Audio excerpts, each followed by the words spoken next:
Esto es de Shakespeare, la obra Titanio y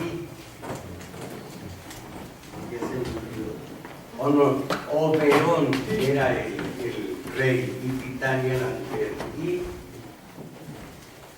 Puck, y escribió para esta obra medio de farsa Mendelssohn, Soy una noche de verano, pero ahí está la marcha que debe hacer fúnebre cuando se desperdicia el arroz y todo esto,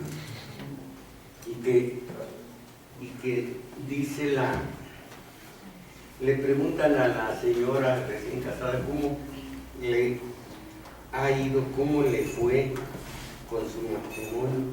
O sea, al principio bien, me llevé muy bien con él, pero ya saliendo del templo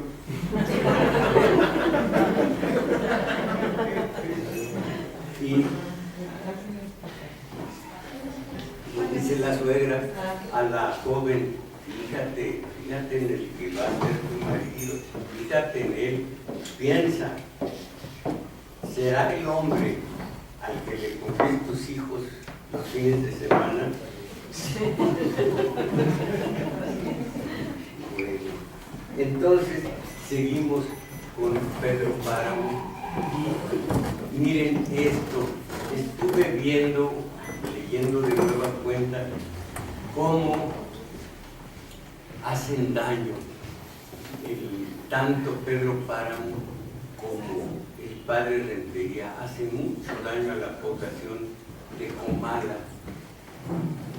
Como es tan difuso, impreciso el término mal, hace el mal a Comala, es tan impreciso, hay que distinguir que uno es el mal físico y otro es el mal moral. Y curiosamente, Pedro Páramo hace un mal físico a toda la población de Comala y el padre Rentería hace un mal moral a todos. Me parece que es peor lo que hace el padre Rentería. Después de todo los condena a todos los creyentes al infierno, no tanto el que existe o no puede existir, sino a la propia conciencia. Todos los muertos tienen como algo común, característica común, el remordimiento y la desesperanza. Esto por culpa del padre Rentería, un daño moral, un daño físico, y que hace Pedro Páramo a Aldrete y a tantos individuos a los que les hurta sus tierras y demás. Entonces allí está el daño que hacen ellos dos, allí está el mal físico, el mal moral. Y hay que ver, el mal físico es la enfermedad, es el dolor, es la muerte. El mal moral es el que le ocasiona a un individuo a otro la violencia, los robos, las violaciones, el derramamiento de sangre.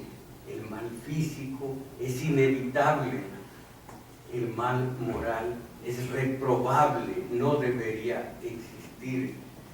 Y piensen ustedes en este mal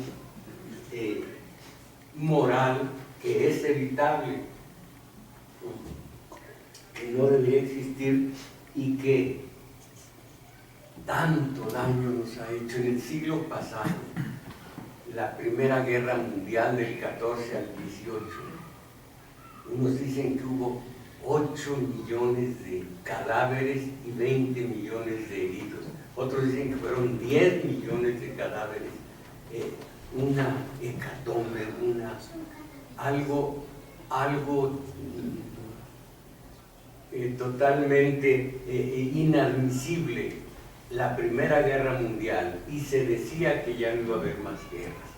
Vino la Segunda y ya hubo 60 millones de cadáveres pero allí ya poblaciones enteras fueron exterminadas, como no Sodoma y Gomorra, sino Hiroshima, Nagasaki y 3 más. La locura que perpetró Truman, y en algún programa donde yo colaboraba se justificaba esa matanza, fue para que no hubiera más. Terrible, terrible, como les digo, ontológicamente el hombre en su vida es intocable, así sea, como les decía el Mochaorejas, la Mataviejitas, o un diputado, un senador de los que están haciendo la reforma energética. Y luego, en este momento, Obama, con todos sus focos rojos en Oriente, y el pueblo elegido, si realmente es elegido de Dios, yo no creo que Dios sea justo, porque por supuesto que es nada más el Dios de la Biblia, no es el Dios en el que creen los de buena fe, el Dios que tiene pueblo elegido, ¿cómo y de cuándo acá? Entonces, pero lo malo es que ante la desesperanza de ver tanta violencia en todas partes, el individuo acude a la Biblia o a las doctrinas revolucionarias o a otra clase de doctrinas religiosas, el Corán o las humanistas, las que tienen en el centro al propio individuo, como el budismo, taoísmo y tantas más. Entonces, a la Biblia, la mayor parte de nosotros, sin siquiera entender que es un símbolo, que es nada más una alegoría, a creer al pie de la letra de la Biblia, sin pensar que piensen más bien, Dios, cuánta violencia no desató, cuando por causa de que se había vuelto perversa la humanidad, no se dice cómo ni por qué, el diluvio universal. Quienes somos amantes de los animales, todos los animales, todas las plantas, todo lo vivo murió. ¿Por qué? Esa desmesura es la misma de cuando uno se supone, yo no considero pecado desde el catolicismo, desde el punto de vista católico no considero que la sexualidad tenga que ser mala, pues si a uno le pusieron las pilas, casi siempre vienen en parecitos, las pilas para generar vida, como que nomás es donde hay un acta de matrimonio y demás. Para mí eso, yo creí que se estaba haciendo tarde. Pues ya por ahora me le voy a seguir. Yo creo que, bueno, entonces el Dios vengativo, injusto, imagínense la desmesura del pecado contra la reacción del Dios de la Biblia, no estoy hablando de religión, el Dios de la Biblia. Adán, Eva, llegaron al conocimiento del bien y del mal, va para afuera. Todo es una alegoría, pero ¿cuántos no lo toman en serio? Lo que hizo Caín, pues que hay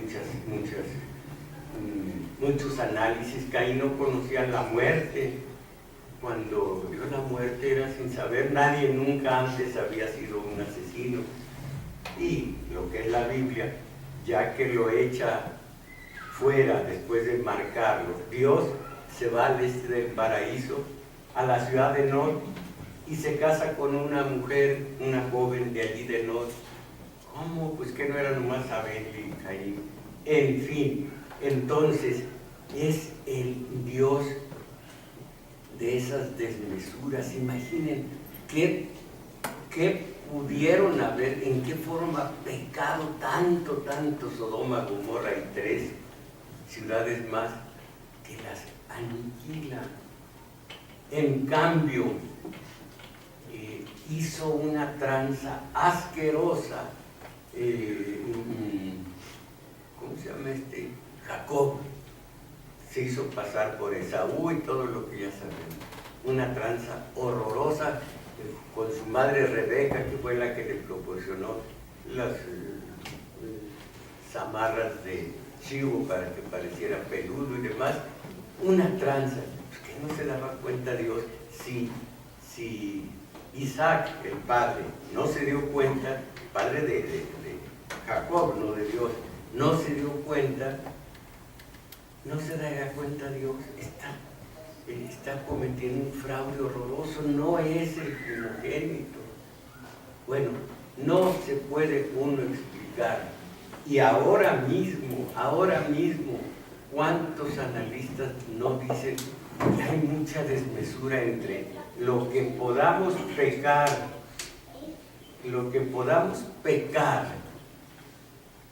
durante nuestro tiempo de vida y por toda una eternidad en aquellos peroles de pez hirviente? Cuando lee uno la Divina Comedia, se da uno cuenta de que hay una desmesura absoluta. ¿Qué tanto puede uno pecar como para que por toda la eternidad? Yo cuando estaba niño empezaba a decir eternidad, eternidad, y cuando sentía que me mareaba, que me iba a volver loco, le detenía por toda la eternidad. Entonces, este Dios en el que nos refugiamos es difícil. Ahora, otros dicen, ¿y por qué?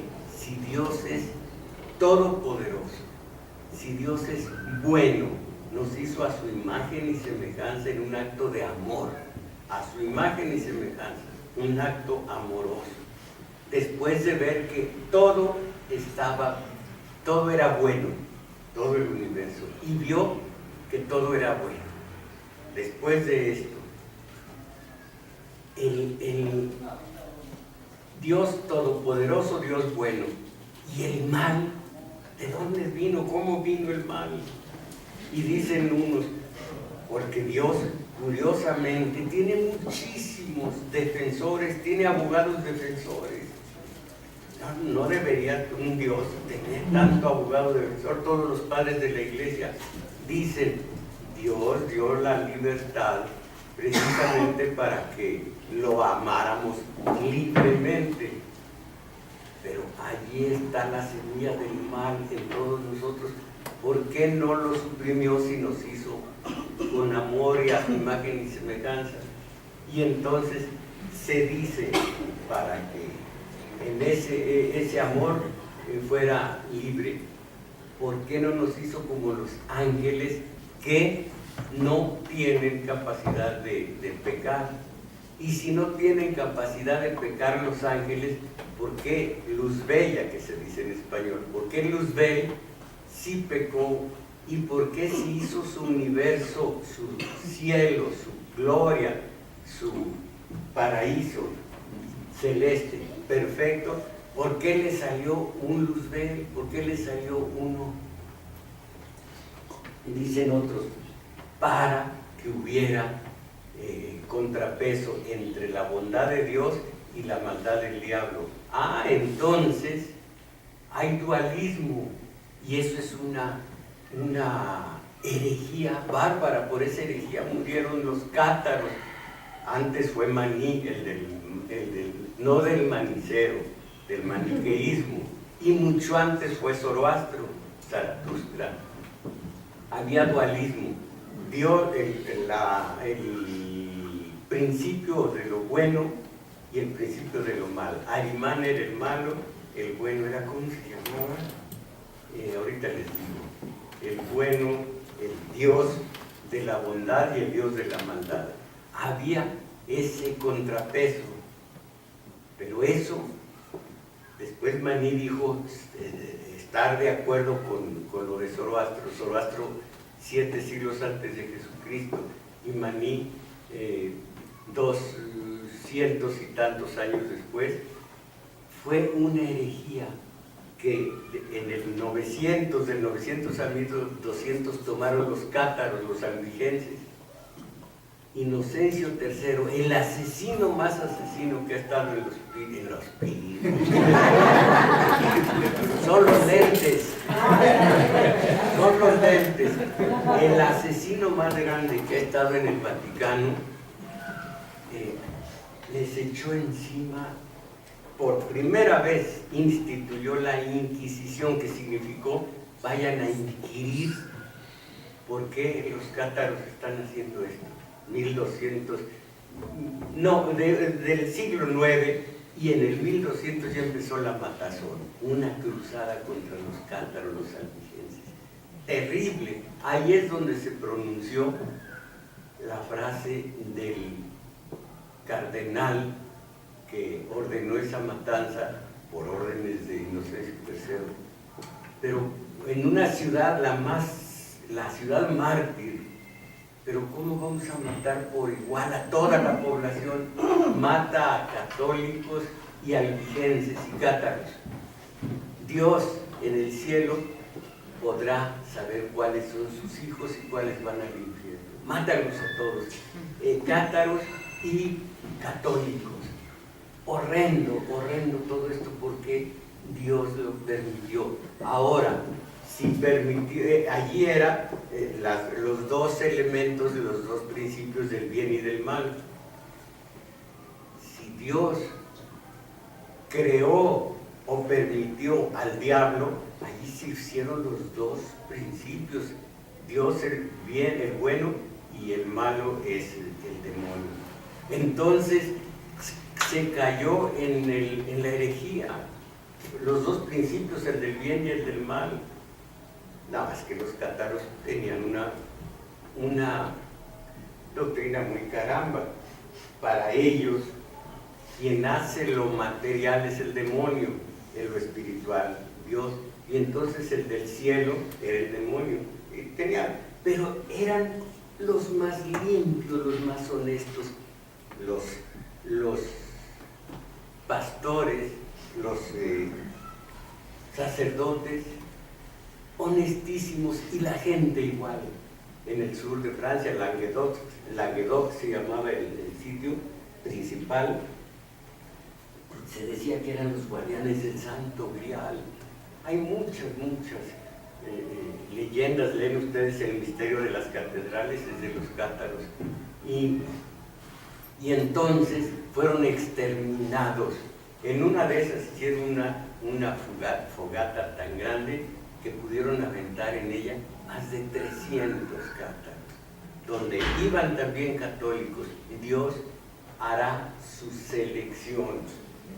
Entonces, ¿qué hacían estos desencantados y descorazonados, desesperanzados, que estaban en medio de la violencia? Se dieron, ya viene la ciencia, a la sociología, a la psicología, a la biología del cerebro, tratando de entender la violencia.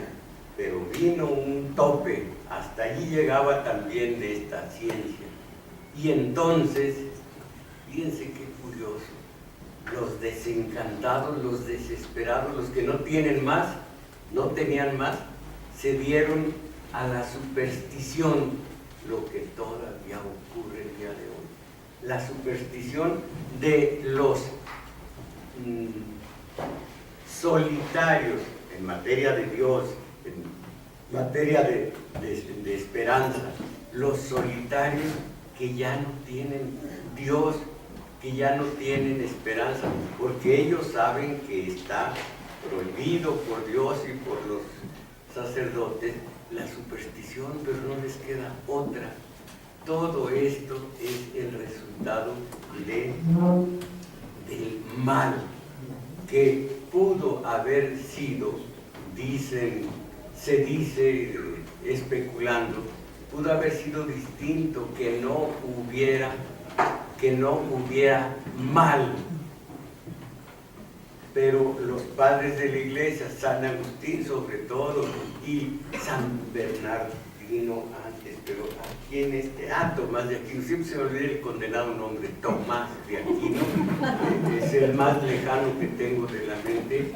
Ellos dijeron, ¿y cómo no iba a haber mal en el mundo si Dios tenía reservado nada menos que esta maravilla, redimir todo el pecado con Dios en la cruz, con Cristo en la cruz, porque es Dios? Todo esto ya saben desde qué perspectiva. Cristo en la cruz fue el máximo galardón y la máxima prueba de amor de Dios para sus criaturas. Pues sí, pero ya nomás dice uno, pues sí, Cristo murió en la cruz, nos redimió, pero el mal continúa el día de hoy, el mal sigue después de la redención de Cristo en la cruz. ¿Por qué no se hizo un mundo perfecto? Hay un filósofo que se llama Leibniz y él dice que vivimos en el mejor de los mundos posibles, porque Dios, al hacer el universo, tenía todas las posibilidades, escoger los modelos que quisiera. Supo cuál era el mejor, hizo el mundo, hizo el universo y vio que era bueno. Entonces dice este filósofo, es el mejor de los mundos posibles. Otros filósofos dicen, no, ese es un acto de fe, no es comprobable. Es un acto de fe, no es un acto científico. Total, que el mal está con nosotros. Y el mal, de una manera quintesenciada y evidentísima, está en Comala. Allí está todo el mal físico que les hizo Pedro Páramo, que les hace Pedro Páramo. Y todo el mal moral que les ha causado el padre Rentería. Y vaya que está consciente de ello. La prueba está en que cuando deambula en la noche, en la madrugada, por las orillas de Comala, dice, es que estoy desgarrado por dentro. No se suicida, pues es creyente, pero ahí está cuánto mal. Es curioso que ahora vemos los focos rojos, sangrantes de Gaza, de Afganistán, de Irak, de tantas partes en donde Obama, el premio Nobel de la Paz, Obama ha provocado, y estos israelíes, pueblo elegido, ahora, vean ustedes que el mundo, y en este caso nuestro ámbito mexicano, se parece a Comala. Nos están haciendo el daño ahora mismo. ¿En quién creer? ¿En quién creer? Claro que, como decía mi padre, con la fe del carbonero, decía, nunca leas. Y mi madre decía, te caes y le voy, nunca leas para que te vayas ignorantito al cielo y no muy leído al infierno. Bueno, esa fe del carbonero es la que hace que haya una absoluta certeza de que se porta uno bien, va para allá, se porta uno mal, va para acá abajo y ya. Pero los seres pensantes, ¿para dónde ven? Caen en la superstición, que también es un pecado grandísimo. Manasés era uno de los reyes de Israel. Él dictó leyes muy justas contra la superstición y cuando le apretó la coyunda, porque todas las tribus iban contra él, se acercó a los sauríes, que nosotros decimos saurines, para ver por qué se le aparece, ¿cómo se llama? Elías. No estoy seguro si fue Elías. y le dice: con el solo hecho de lo que estás haciendo, pecado nefando. Y también Josué, y también algunos se acercaban a los sauríes, a los saurines, y era pecado nefando. ¿Qué nos queda a nosotros? Miren, Padre Rentería, ¿en dónde tenemos la esperanza? En cambio de un mal físico, el mal a escala física no la tenemos. Ahí están nuestros recursos naturales bien macizos, la soberanía sobre el petróleo, sobre el gas, la luz, todo está asegurado. Eso, no tenemos mal físico no tenemos mal físico miren, Pedro Páramo, vean que no es muy forzada la analogía. Pedro Páramo lo que nos está haciendo ahora en lo físico a los mexicanos. Y Norberto Rivera y esos de los coches de lujo, ya saben todo lo demás, ¿en dónde nos están dando esperanzas? La teología de la liberación, el tatic Samuel García, el único que queda acá, pero es uno solo, don Raúl Vera, unos cuantos en donde dice uno, aquí está la esperanza. Pero todos los demás, y yo no hablo mal de los curas, de los obispos, de los cardenales, no hablo mal, pero hay. Entonces vean cómo se parece mucho, cómo hay una similitud, y vean ustedes si no es así. Hay el mal físico, estos Pedro Páramos, hay el mal moral, una religión de católicos, ¿en dónde están los valores? ¿En dónde están los principios? Sacramentos como el matrimonio, sacramentos antes del sacramento del matrimonio, desde el lado religioso, al divorcio, ¿quién puede divorciarse? Eso es la muerte espiritual. Y ahora, el necesario divorcio, ¿quién se va a quedar con los hijos? ¿Quién se va a quedar con esto? Pero ¿dónde se oye? Es pecado. Y lo que dice Brom, antes estaba muy presente en el pecado, está el confesionario, ahora está el blanco diván de tul para que le diga a uno el analista, a ver, cuénteme cómo está, por qué se siente así. Todo esto degenerado, y el mal, el prescindible, el moral, el inevitable, el físico, porque el dolor, la enfermedad, la muerte es una constante, es una segunda naturaleza. Vean que el padre Rentería, creo yo, hizo más daño porque mató la esperanza de uno. Yo soy exseminarista y de pronto digo, y esto, pobreza, obediencia y castidad, caramba.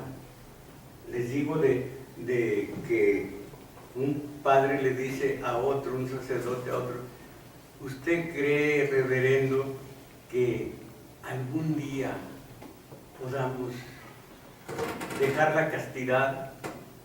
Dice el otro, no, eso solo nuestros hijos tal vez lo vean.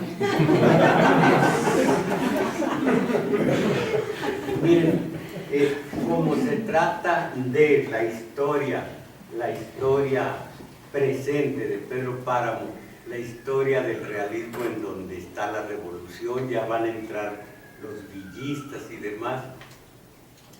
Voy a decir unas líneas anteriores cuando Susana San Juan está ya loca y le acaban de decir que se murió Florencio, y el amor grandísimo de Pedro Páramo, que allí sí lo respeto en lo absoluto, respeto al condenado, no me vayan a linchar, Fox, porque no se ha retirado vieja amiga, de su Marta Sagún, y estos jovencitos, como les digo, que ya unos cuantos meses y ahí está Fox con la señora. Allí sí, ahora respeto a la señora calladita, ya no anda haciendo alará. Entonces, por eso respeto a Pedro Páramo. Nada más, le acaban de decir a Susana que se murió Florencio, y reacciona de una manera muy especial, y después de eso la actitud de Pedro Páramo. Mientras Susana San Juan se revolvía inquieta de pie, perdón, qué mal hacen esto, lo vuelven a uno tarugo, no que me los voy a quitar, si ya son míos. Lo caigo. Mientras Susana San Juan se revolvía inquieta de pie, esto está muy mal escrito, mientras Susana San Juan se revolvía inquieta de pie junto a la puerta, Pedro Páramo la miraba y contaba los segundos de aquel nuevo sueño que ya duraba mucho. El aceite de la lámpara chisporroteaba y la llama hacía cada vez más débil su parpadeo. Pronto se apagaría.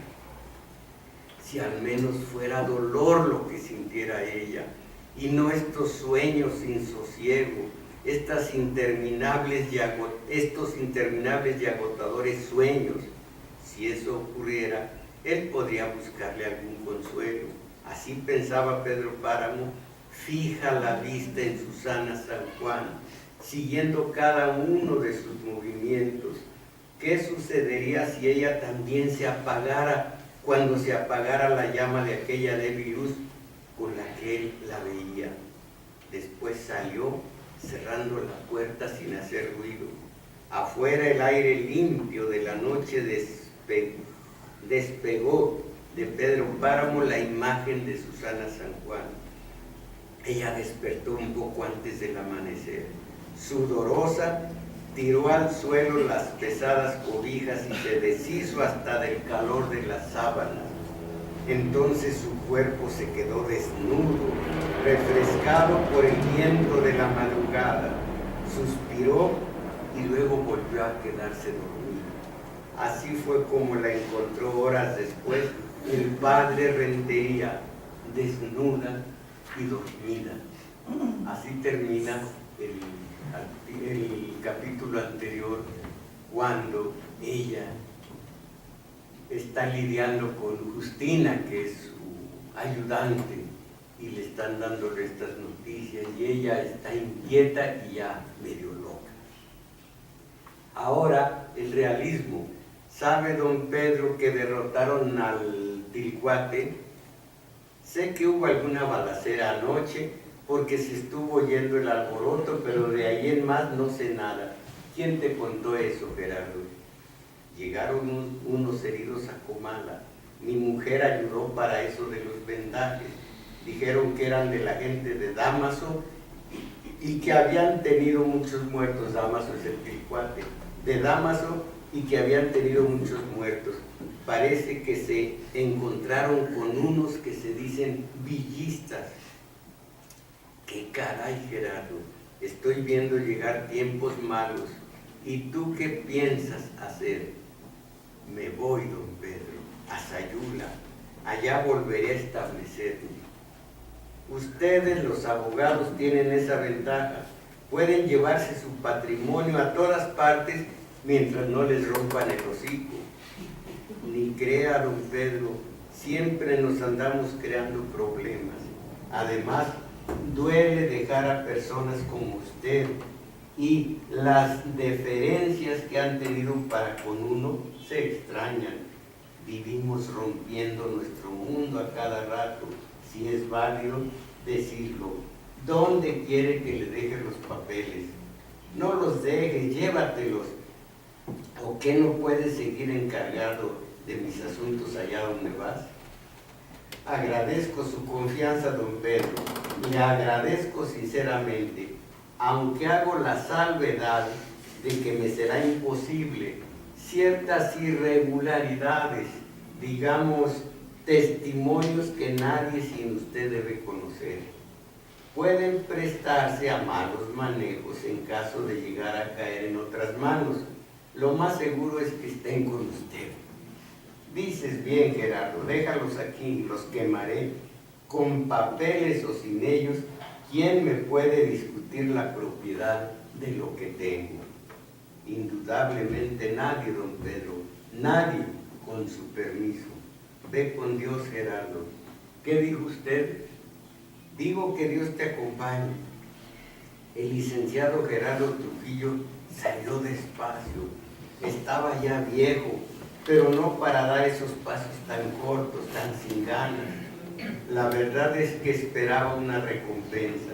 Había servido a don Lucas, que en paz descanse, padre de don Pedro, después a don Pedro y todavía luego a Miguel, hijo de don Pedro. La verdad es que esperaba una recompensa, una retribución grande y valiosa. Le había dicho a su mujer: voy a despedirme de don Pedro, sé que me gratificará. Estoy por decir que con el dinero que él me dé, nos estableceremos bien en Sayula y viviremos holgadamente el resto de nuestros días. Pero ¿por qué las mujeres siempre tienen una duda? ¿Reciben avisos del cielo o qué? Ella no estuvo segura de que consiguiera algo. Tendrás que trabajar muy duro allá para levantar cabeza. De aquí no sacarás nada. ¿Por qué lo dices? Lo sé. Siguió andando hacia la puerta, atento a cualquier llamado. ¡Hey, Gerardo! Lo preocupado que estoy no me ha permitido pensar en ti, pero yo te debo favores que no se pagan con dinero. Recibe esto, es un regalo insignificante. Esto pensaba. Pero el llamado no vino. Cruzó la puerta y desanudó el bozal con que su caballo estaba amarrado al horcón. Subió a la silla y al paso, tratando de no alejarse mucho para oír si lo llamaban. Cuando se fue camino a Comala, sin desviarse de allá, cuando vio que la media luna se perdía detrás de él, pensó: sería mucho rebajarme si le pidiera un préstamo. Y otra: don Pedro, me regreso, pues no estoy satisfecho conmigo mismo. Gustoso seguiré llevando sus asuntos. Lo dijo sentado nuevamente en el despacho de Pedro Páramo, donde había estado no hacía ni media hora. Está bien, Gerardo, ahí están los papeles donde tú los dejaste.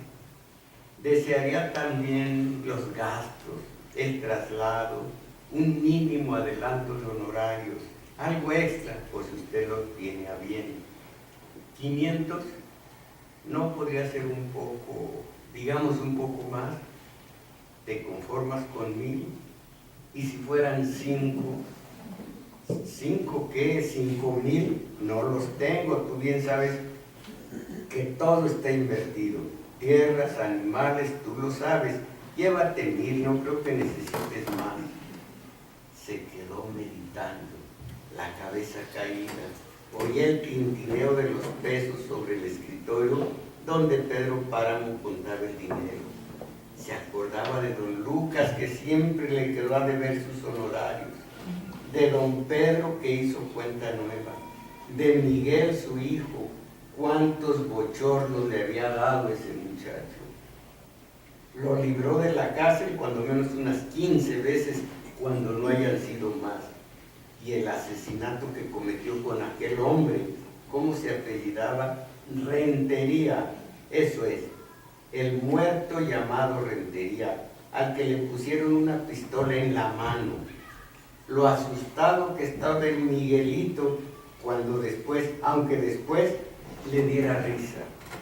Eso nomás, cuánto le hubiera costado a don Pedro si las cosas hubieran ido más allá, hasta lo legal. Y lo de las violaciones, que cuántas veces él tuvo que sacar de su misma bolsa el dinero para que ellas le echaran tierra al asunto. Date de buenas que vas a tener un hijo güerito, les decía. Aquí tienes, Gerardo, cuídalos muy bien porque no retoñan. Y él, que todavía estaba en sus cavilaciones, respondió, sí, tampoco los muertos retoñan, y agregó, desgraciadamente. Fíjense qué elocuencia de descripciones del fútbol. Faltaba mucho para el amanecer. El cielo estaba lleno de estrellas, gordas, hinchadas de tanta noche. La luna había salido un rato y luego se había ido. Era una de esas lunas tristes que nadie mira, a las que nadie hace caso. Estuvo un rato allí, desfigurada, sin dar ninguna luz, y después fue a esconderse detrás de los cerros. Lejos, perdido en la oscuridad, se oía el bramido de los toros.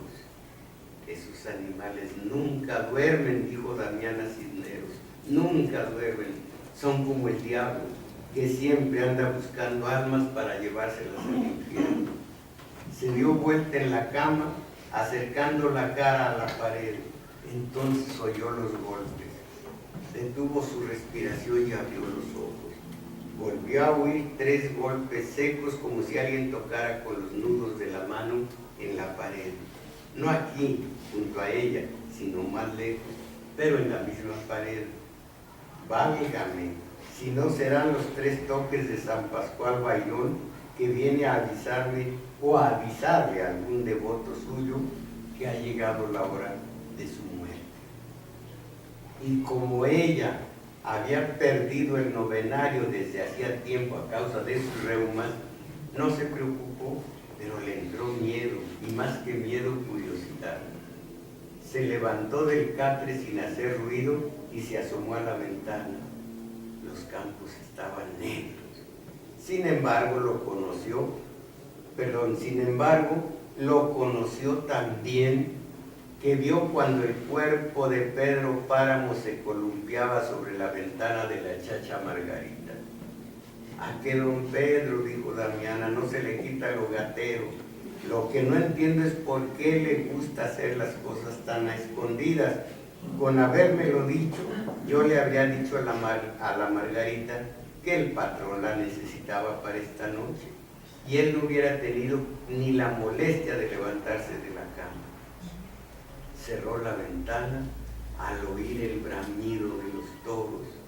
Se echó sobre el catre cobijándose hasta las orejas y luego se puso a pensar en lo que estaría pasando a la chacha Margarita. Más tarde tuvo que quitarse el camisón porque la noche empezó a ponerse calurosa. Fíjense con qué maestría dice lo que estaba sintiendo en la parte hormonal esta Damiana, que luego contará cómo ella a su vez había tenido su oportunidad. Y seguimos con la negrura de la noche. ¡Ay, largo hilo invisible surciendo las heridas! Bocota del misterio, bocota enorme de Dios, enorme, haciendo payasadas, diciendo, esta es la hora, vamos, comienza. Qué pobre diablo de hombre, qué pobre ángel torcido, qué pobre hombre pequeño y roto soy y alcanzo.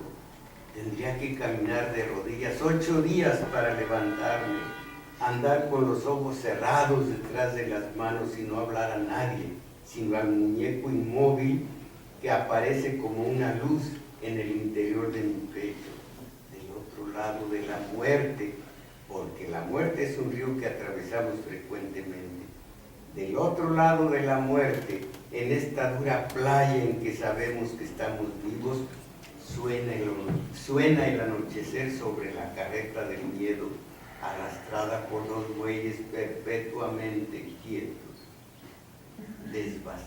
Devastado, cubierto de cenizas y de lava, fértil aún por dentro, por debajo de la corteza de los días tierra amorosa y débil, asfixiada en su muchedumbre de semillas, o tal vez reventado como el vientre de una mujer a los 9 meses. Mi propio hijo soy y me he crecido sin el aire del parto, muerto a medias. Gentes de todas partes que me ignoran, hermanos de mi alma, padres míos, yo no hago nada por salvarme. Yo no le doy ni una mordida a la vida. Yo no alzo la mano para decir, llevadme. Herido de muerte, igual que un animal herido en el bosque, me estoy quieto, sangrando, empapándome de mi calor y de mi vida. Recuerdo los ojos tristes de un caballo, más dulces, mucho más dulces que los de una mujer enamorada. Y recuerdo otras cosas sin importancia en las que fui dejando a pedazos mi alma. Es la hora de dormir o de amar, pero a oscuras. La renuncia a la vida, al vivir, la renuncia a todo. Hay que hacer lo que se haga, pero a oscuras. Es lo peor que puede ocurrir. Es la parte negativa, es la parte más negativa de un individuo que renuncia a la vida, que renuncia a todo. Y pienso en el estado de ánimo de los que viven su muerte o mueren su vida bajo la tierra de Comala, por el mal físico que les hizo Pedro Páramo, que les causó Pedro Páramo, y el mal moral que les causó el padre Rentería. El mal físico que también que era evitable, no era inevitable, sino que pudo haberse ahorrado la gente, y el daño moral del padre Rentería, que creo que hubo fue un enorme acierto de Rulfo imaginar a un sacerdote tan absolutamente negativo, que al único al que, miren lo que son los lentes, al único al que abrió las puertas de la gloria, es un decir, fue a Miguel Páramo por el dinero que le dio don Pedro. Más eso faltaba. Entonces esto es el daño moral y el daño físico. Y pienso, y ustedes reflexionen si sucede o no, si es una exageración mía, que se parece mucho a este vivir nuestro en Comala, con este Pedro Páramo y con estos padres Rentería, que por otra parte, cuando el sacerdote de Contla no le quiso dar la absolución, tampoco debió dejarlo seguir oficiando, no lo debió haber dejado. Pero todo esto es parte de la novela. Vamos a seguir, vendrá la locura absoluta de Susana San Juan, vendrá un hombre que fue el arriero de Juan Preciado, Abundio, y ya vendrá todo lo demás. Por ahora, muchas gracias, vámonos a comer.